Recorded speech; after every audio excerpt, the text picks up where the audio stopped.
Namo Buddhaya sahabat Dhamma, Nibbana atau Nirwana dalam bahasa Sanskerta adalah tujuan tertinggi dalam ajaran Buddha.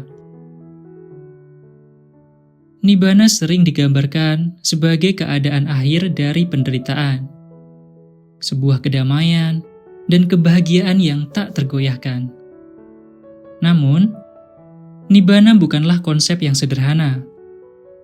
Dalam Anguttara Nikaya volume 4 halaman 379 terdapat dua macam nibbana yang perlu dipahami, yaitu Saupadisesa Nibbana atau nibbana dengan masih adanya kelompok kehidupan dan Anupadisesa Nibbana atau nibbana tanpa kelompok kehidupan. Mari kita jelajahi secara mendalam kedua macam nibbana ini serta implikasinya dalam perjalanan spiritual. Nibbana secara harfiah berarti padam atau tertiup angin. Dalam konteks Buddhisme, Nibbana merujuk pada padamnya api keserakahan atau loba, kebencian atau dosa, dan kebodohan atau moha, yang merupakan akar dari segala penderitaan. Nibbana adalah keadaan di mana tidak ada lagi kelahiran kembali, penuaan, penyakit, kematian, kesedihan, ratap tangis, kesakitan, keputusasaan, dan ketidakpuasan.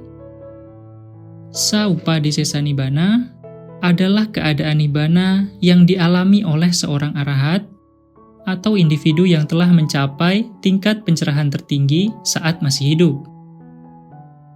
Meskipun telah mencapai nibbana, arahat masih memiliki pancakanda atau 5 kelompok kehidupan, yaitu yang pertama adalah rupa atau bentuk materi, yaitu tubuh fisik dan organ-organ indrawi. Yang kedua wedana atau perasaan, yaitu sensasi menyenangkan, tidak menyenangkan, atau netral. Yang ketiga sanya atau persepsi, adalah pengenalan dan penamaan objek-objek indrawi. Yang keempat sankara atau bentukan mental, antara lain adalah pikiran, emosi, keinginan, dan kebiasaan. Yang kelima adalah winyana atau kesadaran, adalah kesadaran akan objek-objek indrawi dan proses mental. Meskipun masih memiliki pancakanda, arahat yang telah mencapai Saupadisesa Nibbana telah terbebas dari kilesa atau kekotoran batin, seperti keserakahan, kebencian, dan kebodohan. Mereka tidak lagi terikat pada siklus kelahiran kembali atau samsara dan telah mencapai kedamaian batin yang mendalam. Saupadisesa Nibbana juga disebut sebagai kilesa parinibbana, yang berarti padamnya kekotoran batin. Jenis yang kedua adalah Anupadisesa Nibbana, adalah keadaan nibbana yang dicapai setelah kematian seorang arahat. Pada saat kematian, pancakanda arahat lenyap sepenuhnya, dan tidak ada lagi kelahiran kembali. Anupadisesa Nibbana adalah keadaan akhir dari segala penderitaan, di mana tidak ada lagi keberadaan individu. Anupadisesa Nibbana juga disebut sebagai kanda parinibbana, yang berarti padamnya kelompok kehidupan. Perbedaan utama antara Saupadisesa Nibbana dan Anupadisesa Nibbana terletak pada ada atau tidaknya pancakanda.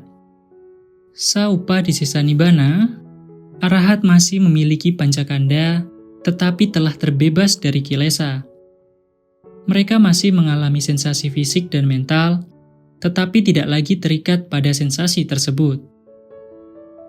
Sedangkan Anupadisesa Nibbana, tidak ada lagi pancakanda, tidak ada lagi keberadaan individu, dan tidak ada lagi penderitaan. Mengapa Nibbana adalah tujuan tertinggi? Nibbana adalah tujuan tertinggi dalam ajaran Buddha karena beberapa alasan. Yang pertama, akhir dari penderitaan. Nibbana adalah keadaan akhir dari segala bentuk penderitaan baik fisik maupun mental. Yang kedua, kebahagiaan tertinggi. Nibbana adalah keadaan kebahagiaan yang tak tergoyahkan, tidak tergantung pada kondisi eksternal.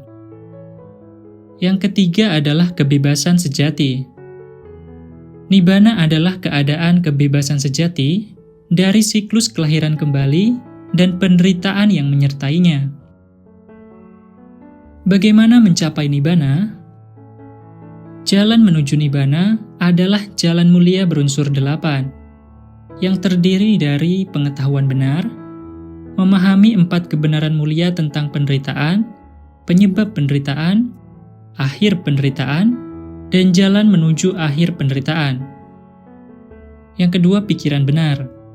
Mengembangkan pikiran yang bebas dari keserakahan, kebencian, dan kebodohan. Yang ketiga, ucapan benar. Berbicara dengan jujur, baik hati, dan bermanfaat. Yang keempat, perbuatan benar. Bertindak dengan cara yang etis dan tidak merugikan. Yang kelima, penghidupan benar. Mencari nafkah dengan cara yang jujur dan tidak merugikan. Yang keenam, usaha benar. Mengembangkan usaha yang gigih untuk mencapai Nibbana. Yang ketujuh, perhatian benar. Mengembangkan kesadaran penuh akan tubuh, perasaan, pikiran, dan objek-objek mental. Yang kedelapan, konsentrasi benar. Mengembangkan kemampuan untuk memusatkan pikiran pada satu objek. Dengan melatih jalan mulia berunsur 8, seseorang dapat secara bertahap mengurangi kilesa dan akhirnya mencapai Nibbana. Meskipun Nibbana adalah tujuan tertinggi, kita dapat menerapkan prinsip-prinsip ajaran Buddha dalam kehidupan sehari-hari untuk mengurangi penderitaan dan meningkatkan kebahagiaan. Cara yang pertama, latihlah kesadaran penuh. Sadarilah apa yang Anda lakukan, pikirkan, dan rasakan pada saat ini. Yang kedua, kembangkan kasih sayang. Bersikap baik dan penuh perhatian terhadap diri sendiri dan orang lain. Cara yang ketiga adalah lepaskan keterikatan. Jangan terlalu terikat pada hal-hal materi atau keinginan duniawi. Yang keempat, hiduplah dengan sederhana. Fokuslah pada apa yang benar-benar penting dalam hidup. Saupadisesa Nibbana dan Anupadisesa Nibbana adalah 2 tahap dalam perjalanan menuju Nibbana, tujuan tertinggi dalam ajaran Buddha. Dengan memahami kedua macam Nibbana ini, kita dapat memperdalam pemahaman kita tentang ajaran Buddha dan meningkatkan motivasi kita untuk melatih jalan mulia berunsur 8. Mari kita terus berusaha untuk mengurangi penderitaan dan menciptakan kebahagiaan bagi diri sendiri dan semua makhluk.